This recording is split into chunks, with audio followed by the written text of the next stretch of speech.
ये लगता है कि टेररिज्म हैज नो रिलीजन। तो पहलगाम की बैसारन वैली 14 फरवरी 2019 पुलवामा और सेम ऐसा ही कुछ 10 नवंबर को दिल्ली में लाल किले के सामने होता है, जिसमें 13 मासूम लोग मारे जाते हैं। A deadly car blast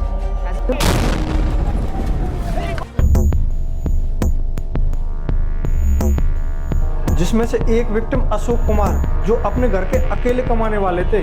दिन में डीटीडीसी की बस में कंडक्टर की जॉब करते थे और रात में एक सिक्योरिटी गार्ड की नौकरी करते थे।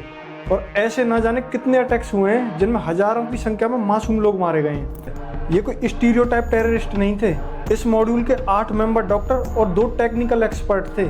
सब white collar professionally qualified terrorist थे। देखिए, जब इस केस की इन्वेस्टिगेशन होती है तो ये बात सामने आती है कि आमिर राशिद अली, जो पंपोरा जम्मू कश्मीर का रहने वाला था, ये हमले से कुछ दिन पहले दिल्ली ट्रैवल करता है और अपने नाम पर एक Hyundai i20 कार खरीदता है, जिसे बाद में डॉक्टर उमर दिल्ली ब्लास्ट में यूज करता है। इस ग्रुप की फंडिंग करने के लिए जैश ए मोहम्मद के हवाला नेटवर्क के थ्रू इन लोगों को 20 लाख रुपए ट्रांसफर किए जाते हैं, जिसमें से 3 लाख रुपए के 26 क्विंटल NPK फर्टिलाइजर्स यानी नाइट्रोजन, फास्फोरस, पोटेशियम और 1000 kg से ज्यादा अमोनियम नाइट्रेट हरियाणा के नूह से खरीदा जाता है। जनरली ये फर्टिलाइजर्स एग्रीकल्चर में यूज किए जाते हैं, लेकिन हमारे देश के कुछ पढ़े लिखे लोग देश से ये सवाल करते हैं कि इतनी मात्रा में अमोनियम नाइट्रेट कहाँ से आता है। इसका सिंपल सा जवाब है, ये कोई एक ऐसा केमिकल नहीं है जिसका मिलना मुश्किल है। जनरली ये फर्टिलाइजर्स की दुकान पर मिल जाता है, बस डिपेंड ये करता है कि आप इसको कैसे यूज करते हो।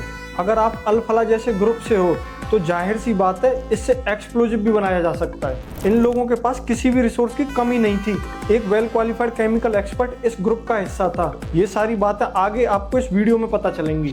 देखिए, जो ये केमिकल खरीदे जाते हैं इनको 3-4 महीने में छोटी छोटी क्वांटिटीज में खरीदा जाता है, जिससे कि इन पर किसी को कोई शक ना हो। डॉक्टर उमर इस सब की जानकारी एक सिंगल ऐप में रखता था, जिसमें उसने 3-4 लोगों को ऐड कर रखा था और इसी ऐप में ये लोग इस ऑपरेशन और फर्टिलाइजर से रिलेटेड जो भी इंफॉर्मेशन होती थी उसे एक इनक्रिप्टेड तरीके से रखते थे।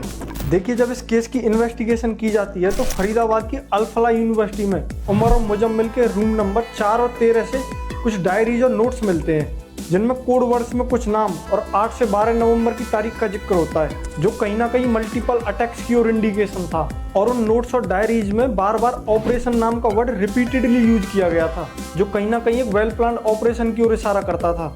और उन डायरीज में 20 से 25 नाम भी मिलते हैं, जिसमें से ज़्यादातर जम्मू कश्मीर के उमर और मुजम्मिल के होम टाउन से होते हैं और कुछ लोग फरीदाबाद के आसपास के होते हैं। एक सोर्स ANI बताता है कि जो डेट्स इन लोगों की डायरीज में मिलती हैं, उससे इन्वेस्टिगेशन एजेंसीज को पता चलता है कि ये लोग 6 मेजर सिटीज में 2-2 के ग्रुप में ID ब्लास्ट प्लान करने वाले थे।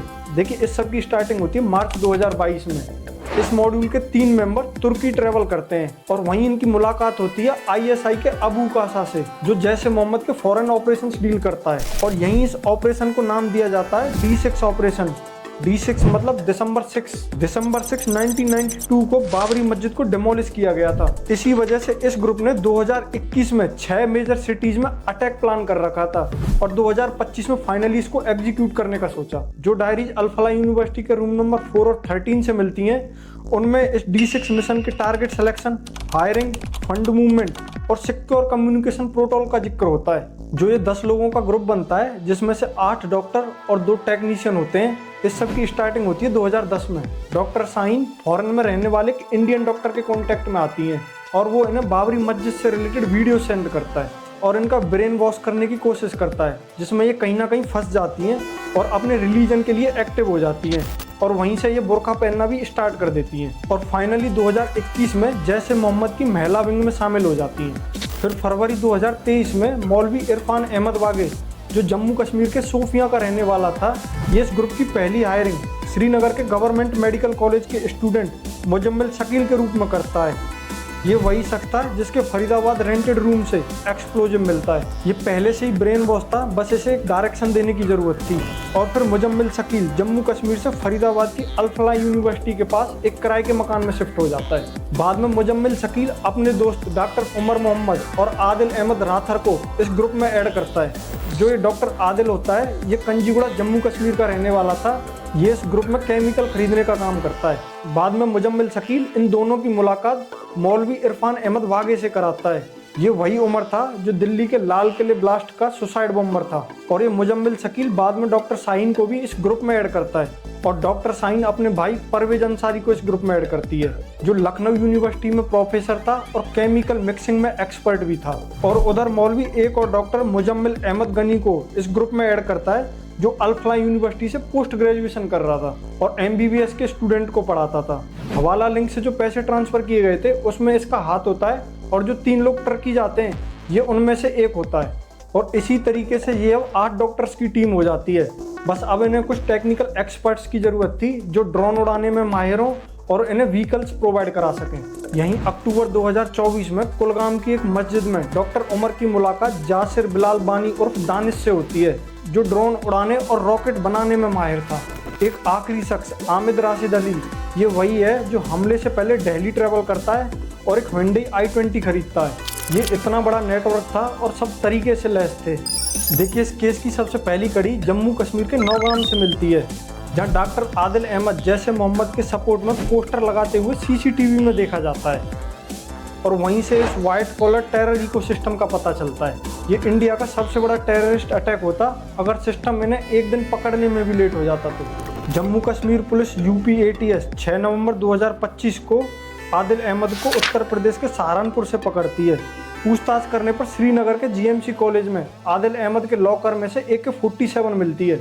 इंटेरोगेशन के दौरान इससे पूछताछ की जाती है। ये मुजम्मिल शकील का नाम बताता है। मुजम्मिल शकील के फरीदाबाद रेंटेड रूम से पुलिस को 360 kg अमोनियम नाइट्रेट और 2900 kg ID making material, chemicals, detonators, wires और बॉम्ब बनाने के सामान मिलते हैं। और बाद में डॉक्टर शाहीन, इनका भी नाम आता है और इनकी शिफ्ट डिजायर से भी एक AK-47 मिलती है और 9 नवंबर को इसे पकड़ लिया जाता है। जाहिर सी बात है, अगर इनके पास राइफल्स मिलती हैं तो इन्हें चलानी भी आती होंगी। ये फिर 10 नवंबर को सुबह 8:03 पर Hyundai कार लेकर बदरपुर से दिल्ली में एंट्री करता है। हाई सिक्योरिटी एरिया निजामुद्दीन, कर्तव्य पाथ, इंडिया गेट, इन सब से निकलकर 3:30 बजे अपनी कार को सुनहरी मस्जिद के पास एक पब्लिक कार पार्किंग में पार्क करता है, जो लाल किले के गेट नंबर 1 से सिर्फ 200 मीटर दूर थी। और अराउंड 3 घंटे वेट करता है और फिर 6:29 पर पार्किंग से राइट टर्न लेकर नेताजी सुभाष चंद्र रोड से रेड फोर्ट की तरफ मूव करता है और फिर आगे से यू टर्न लेकर रेड फोर्ट के गेट नंबर 1 के सामने एग्जैक्टली 6:50 पर ब्लास्ट करता है। डॉक्टर शकील बताता है कि D6 ब्लास्ट 6 नवंबर को होने वाला था। ये लोग 10 नवंबर को ड्रोन से ब्लास्ट करने वाले थे, लेकिन इन सबको पकड़ लिया जाता है और पैनिक सिचुएशन में डॉक्टर उमर ये ब्लास्ट कर देता है। ये बात डॉक्टर उमर को भी पता थी कि वो कुछ टाइम के लिए भाग सकता है, लेकिन बाद में उसको भी पकड़ा जाएगा। उमर का DNA उसकी मां से मैच किया जाता है और उसकी आइडेंटिटी कंफर्म की जाती है। ये ब्लास्ट इतना तेज था कि बॉडी पार्ट्स 20 से 25 मीटर दूर जाकर गिरे। इमीडिएटली घायल लोगों को लोकनायक हॉस्पिटल और राम मनोहर लोहिया हॉस्पिटल में ले जाया गया। ये धमाका इतना तेज था कि इसकी आवाज़ 3 किलोमीटर दूर तक सुनाई दी और 50 मीटर के आसपास में जो भी था उस सब में आग लग गई।